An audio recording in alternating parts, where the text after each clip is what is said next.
Viens. Viens ma puce. Oui, coucou les amis. Je suis désolée, je n'ai pas de micro, donc ça va, vous allez peut-être avoir un son un petit peu pourri.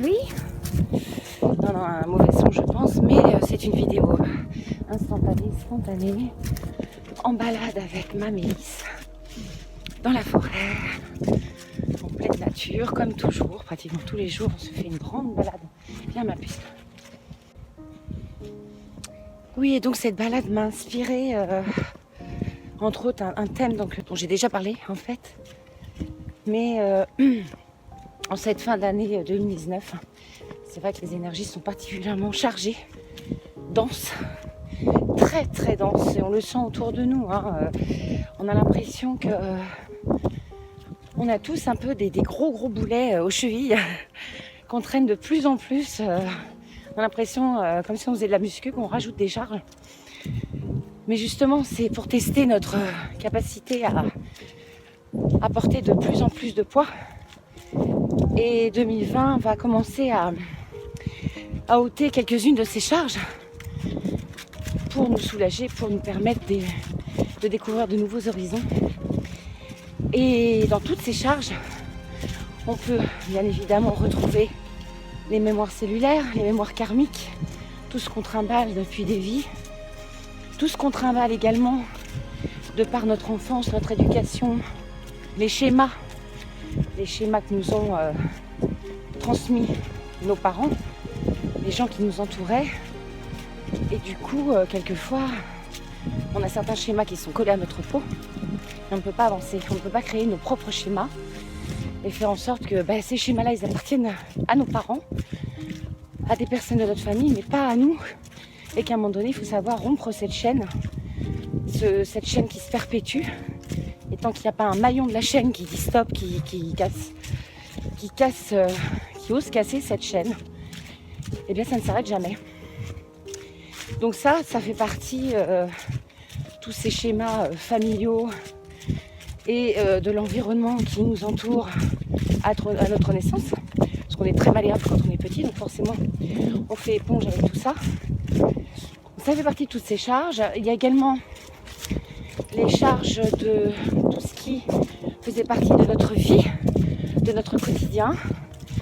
Alors en ce moment il y a des couples qui explosent, qui pètent, parce que justement cette ces transformations qui sont en train de s'établir, ce changement de taux vibratoire, le taux augmente, donc à un moment directement tout augmente en même temps.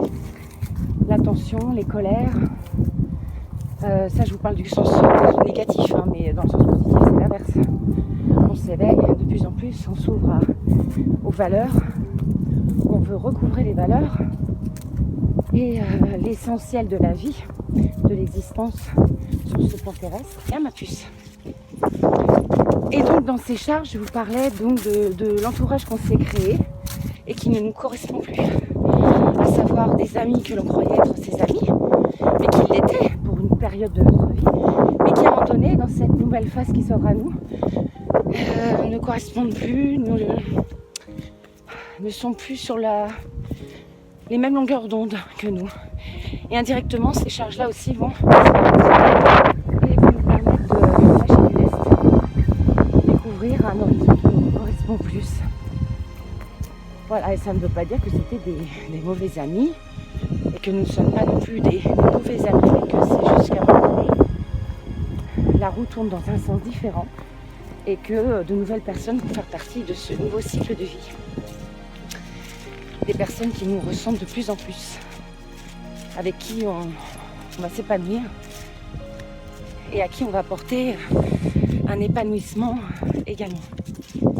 Voilà, donc sachez que tout le monde subit en ce moment, même les gens les plus spiritueux.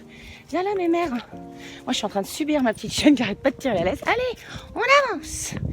Ça va la perturber parce qu'elle n'est pas sur la vidéo. Regarde ma puce, là t'es sur la vidéo. Regarde mon chaton. Allez on y va. J'arrête pas de l'appeler mon chaton, c'est une chienne, faut arrêter. Donc nous subissons tous. Nous avons l'impression d'être Donc nous subissons indirectement tous ensemble en ce moment, tous énormément de bouleversements physiques, psychiques. Et c'est pour la bonne cause. Maintenant, le conseil que j'ai à vous donner, c'est qu'il faut tenir bon. Parce qu'il y a des gens qui malheureusement se laissent dépasser par les événements et commettent de graves bêtises. C'est leur choix karmique. Mais il faut supporter tout ça.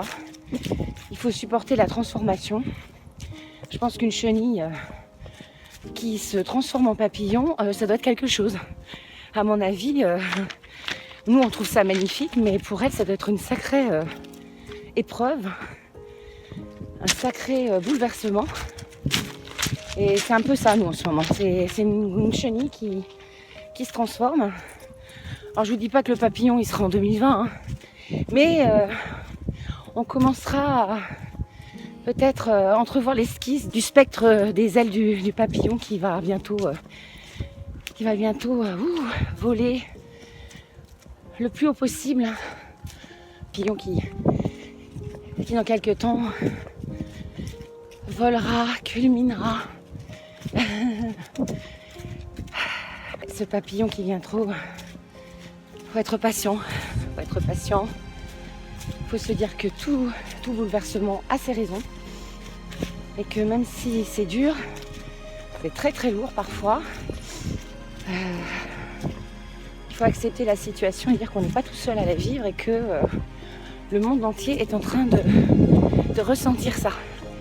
Disons que le monde conscient le ressent différemment parce qu'il a conscience que l'énergie en ce moment de la planète change et qu'il y a tous ces bouleversements que nous devons vivre. Mais moi je plains surtout, c'est les gens qui n'ont conscience de rien, qui ne réalisent rien et surtout qui pensent que tout ça, ce sont de véritables conneries. Et eux, ils le vivent encore plus mal que nous. Et n'ont pas cette force pour affronter tous ces changements. Voilà, alors on est tous solidaires par rapport à cette transformation. Et puis on se tient les coudes.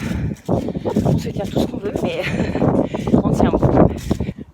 Je vous embrasse de tout mon cœur, chère Belsa, mon éveil. Prenez soin de vous. Et surtout par rapport à toutes ces énergies qui nous dépassent, eh bien, des balades en nature, ça permet de nettoyer un petit peu et de délester quelques-unes des charges. Là, il y a des charges qui sont restées dans la forêt. Parce que les arbres et les plantes ont cette formidable pouvoir magique de nous nettoyer. C'est comme une douche énergétique. Voilà, je vous dis à très bientôt. Abonnez-vous. Vous mettez un petit pouce bleu, ce serait sympa. Bientôt.